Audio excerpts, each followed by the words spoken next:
اعوذ باللہ من الشیطان الرجیم بسم اللہ الرحمن الرحیم یخادعون اللہ والذین آمنوا وما یخدعون الا انفسهم وما یشعرون فی قلوبہم مرض فزادہم اللہ مرضا ولہم عذاب علیم بما کانوا یکذبون۔ صدق اللہ العظیم۔ رب اشرح لی صدری ویسر لی امری واحلل عقدۃ من لسانی یفقہوا قولی۔ اللہم ارنا الحق حقا وارزقنا اتباعہ وارنا الباطل باطلا وارزقنا اجتنابہ، آمین یا رب العالمین۔ سورہ بقرہ ہے، منافقین کا ذکر چل رہا ہے اور آیت نمبر 9 اور 10 آپ کے سامنے تلاوت کی ہے۔ اللہ تعالیٰ سے دعا ہے کہ قرآن مجید صحیح بیان کرنے اور اس پر عمل کرنے کے توفیق عنایت فرمائے۔ تو جو آیت ہمیں بتا رہی ہے یخادعون اللہ والذین آمنوا، وہ دھوکہ دیتے ہیں، یخادعون اللہ والذین آمنوا وما یخدعون الا انفسهم وما یشعرون۔ وہ دھوکہ دیتے ہیں اللہ کو، والذین آمنوا، اور ایمان والوں کو، اور وہ لوگ جو ایمان لائے وہ ان کو دھوکہ دیتے ہیں۔ یہاں ایک بات سمجھنے کی ہے کہ خادع یخادع دوسرا فریق موجود ہوتا ہے، یہ باب مفعلہ سے لفظ آیا، دوسرا فریق ان کے سامنے اللہ ہے۔ یہاں قرآن مجید میں اللہ تعالیٰ نے منافقین کا ذکر بیان کرتے ہوئے یہ بات کہی کہ وہ اللہ کو دھوکہ دیتے ہیں، یقیناً اللہ کو کیا دھوکہ دیں گے، والذین آمنوا، اور ان لوگوں کو جو ایمان لائے۔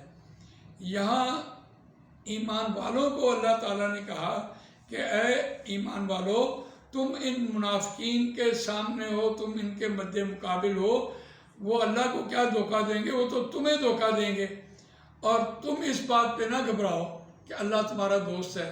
اللہ ولی الذین آمنوا یخرجہم من الظلمات الی النور۔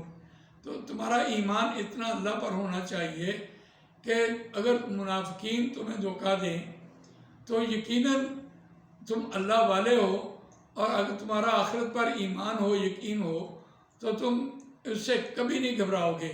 تو اس آیت میں اللہ تعالیٰ نے اہل ایمان کو دلاسا دے کر کہ اگر تمہیں دھوکہ دے رہے ہیں تو تم نہ گھبراؤ، یہ وہ مجھے دھوکہ دے رہے ہیں۔ اور آگے دیکھیے وما یخدعون الا انفسهم وما یشعرون، اور نہیں وہ دھوکہ دیتے مگر اپنی جانوں کو، وما یشعرون، وہ تو اس بات کا شعور ہی نہیں رکھتے۔ یہاں ایک بات بہت ہی قیمتی قرآن نے بیان کی ہے کہ وہ نہیں دھوکہ دیتے اپنی جانوں کو۔ یقیناً ایک شخص جھوٹ بولتا ہے، بے ایمانی کرتا ہے، ہیرا پھیری کرتا ہے، دوسرے کو چکر دیتا ہے، دوسرے کو لارا دیتا ہے، تو وہ سمجھ رہا ہوتا ہے کہ میں نے وقت پاس کیا ہے، میں نے دوسرے کو بیوقوف بنا دیا ہے۔ یقیناً قرآن کی روح سے ایسا نہیں ہوتا۔ قرآن کی روح سے ہے کہ اس نے اپنا اعتبار گنوا لیا ہے، اس پر دوبارہ اعتبار نہیں ہوگا، اس وقت اس کا وقار جاتا رہے گا۔ وہ اس نے وقتی طور پر یہ سمجھ لیا کہ میں نے کسی کو بیوقوف بنایا، لیکن قرآن مجید دیکھیے، اس کی گہرائی دیکھیے کہ وہ اپنے آپ کو دھوکہ دے رہا ہوتا ہے، اور وما یشعرون، وہ اس بات کا شعور نہیں رکھتے۔ قرآن مجید جہاں بھی شعور کا لفظ لے کے آیا وہ کمال حکمتوں سے بھرا ہوا ہے کہ شعور ہوتا ہے کوئی بات عقل سے ماورا آنی، تو اس کو قرآن میں شعور کا لفظ بول رہا ہوتا ہے۔ جب عقل کے اندر ہی نہیں آنی، عقل سے ماورا ہونی ہے، تو اس کو تو پتہ ہی نہیں ہے کہ میں نے کسی کو دھوکہ دیا ہے یا اس کے ساتھ میں نے بدسلوکی کی ہے، تو اس کا نتیجہ رزلٹ کیا نکلے گا۔ اب یہ اللہ تعالیٰ نے اہل ایمان پر قرآن مجید بھیج کے اور اس میں جو معلومات بھیج کے یہ احسان کیا ہے کہ اہل ایمان اگر اس نتیجے پر پہنچ جائیں کہ کوئی شخص ان کے ساتھ جھوٹ بولتا ہے یا بے ایمانی کرتا ہے یا ہیرا پھیری کرتا ہے، تو وہ ہم اس کو نہیں دھوکہ دے سکتے، بلکہ وہ اپنے آپ کو دھوکہ دے رہا ہے، اور اس کو اس بات کا علم ہی نہیں ہے کہ اس نے کیا اس سے زبردستی کی ہے یا نقصان کیا ہے۔ تو قرآن نے یہ ایک بات سامنے رکھی اور بڑی خوبصورت ہے. اس میں اگر تھوڑی سی حکمت میں جائے تو اس کا مطلب یہ ہے کہ کوئی بھی شخص کسی دوسرے کے بھید کو نہیں جانتا، کسی کے دوسرے کے دل کے بھید کو نہیں جانتا. یہ اللہ نے اپنے پاس رکھا ہے. اگر کسی دوسرے کے دل کا اس کو پتہ ہو تو یقیناً وہ اس کو کچھ نہ کچھ نقصان پہنچ جائے. جو بھی بات کر رہا ہوتا ہے انسان، وہ اپنے دل کی بات کر رہا ہوتا ہے. ان آیات میں جو اہل ایمان کو سبق ہے یا تعلیم دی جا رہی ہے وہ یہ ہے کہ جو بھی آپ سے آ کے بات کرے گا، ڈیل کرے گا، جو بھی آپ کو دھوکہ دے گا، وہ اس کا اپنا اندر کا مزاج ہوگا. اہل ایمان کو اگر اس بات کا پتہ چلے کہ بھئی کوئی شخص کسی دوسرے کے دل کا بھید نہیں جانتا، وہ جو بھی بات کر رہا ہوتا ہے اپنے اندر کی بات کر رہا ہوتا ہے، تو اس کے مزاج سے، اس کی گفتگو سے اس کے مزاج کا پتہ چل سکتا ہے انسان کو کہ یہ تو اس کماش کا آدمی ہے، اس نظریے کا، اس سوچ کا آدمی ہے. تو بہت بڑی بات ہے.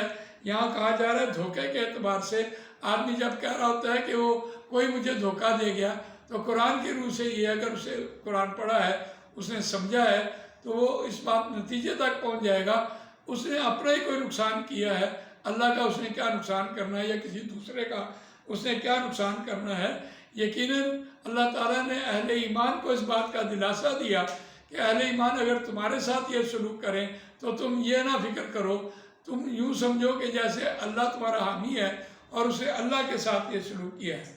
اگر دیکھیے فی قلوبہم مرض فزادہم اللہ مرضا ولہم عذاب علیم بما کانوا یکذبون. فی قلوبہم مرض فزادہم اللہ مرضا، ان کے دلوں میں مرض ہے، بیماری ہے، پس بڑھا دیا ان کو اللہ نے اس مرض کو اور زیادہ کر دیا ان میں. یہاں سے ایک اور بات سمجھ آ رہی ہے کہ قرآن مجید جب بھی کوئی لفظ لے کے جملہ بولتا ہے تو مبتدا اور خبر ہوتی ہے، لیکن مرکب جاری کبھی بھی مبتدا نہیں بنتا. تو وَلَهُمْ عَذَابٌ عَلِيمٌ بِمَا كَانُوا يَكْذِبُونَ کا ہم دیکھتے ہیں. تو یہاں جو آیت میں کہا فی قلوبہم مرض، تو یہ بھی مرکب جاری پہلے لے کے آیا، بعد میں آگے بات کی ہے. تو اگر اس کو ہم جملے کو درست کرنا چاہیں تو عربی کے اعتبار سے اس میں خبر محذوف ہے. خبر کیا ہے؟ المرض موجود فی قلوبہم. اب موجود جو ہے وہ تو غائب ہے، وہ تو ہم نہیں کہہ سکتے. اس سے بہت بڑا فلسفہ ہمارے سامنے یہ بھی آتا ہے کہ ہم کسی شخص کو دل میں یہ نہیں کہہ سکتے کہ تمہارے دل میں کوئی مرض ہے، تمہارے دل میں کوئی بیماری ہے. ہم یہ نہیں کہہ سکتے. اس لیے مرکب جاری لے کے آیا. اور پھر اس بات کو تعدم قیامت اس نے زندہ رکھنا تھا، اس لیے بھی یہ بات ہوئی ہے. ان کے دلوں میں بیماری ہے. کس بات کی بیماری ہے؟ اگر ہم اس بیماری کو دیکھیں تو قرآن مجید میں آغاز میں ہم نے کہا، قرآن نے کہا وَمِنَ النَّاسِ مَن يَقُولُ آمَنَّا بِاللَّهِ وَبِالْيَوْمِ الْآخِرِ وَمَا هُمْ بِمُؤْمِنِينَ. اے نبی صلی اللہ علیہ وسلم، یہ مومن نہیں ہیں، ان کے دل میں حب رسول نہیں ہے، یہ ان کے دل میں ایک بیماری ہے اور یہ بیماری بڑھتی چلی جائے گی. کیونکہ ایک اعتبار سے وہ دھوکہ دینا، جو بھی عمل کر رہا ہوتا ہے وہ رسول اللہ صلی اللہ علیہ وسلم کی تعلیمات پر عمل نہیں کرتا. اگر رسول اللہ صلی اللہ علیہ وسلم کی تعلیمات پر عمل کرے تو وہ کیوں کسی دوسرے کو دھوکہ دے، کیوں وہ جھوٹ بولے؟ تو اس اعتبار سے اس کو دیکھیے فی قلوبہم مرض، ان کے دلوں میں مرض ہے، بس اللہ نے ان کے مرض کو اور بڑھا دیا ہے.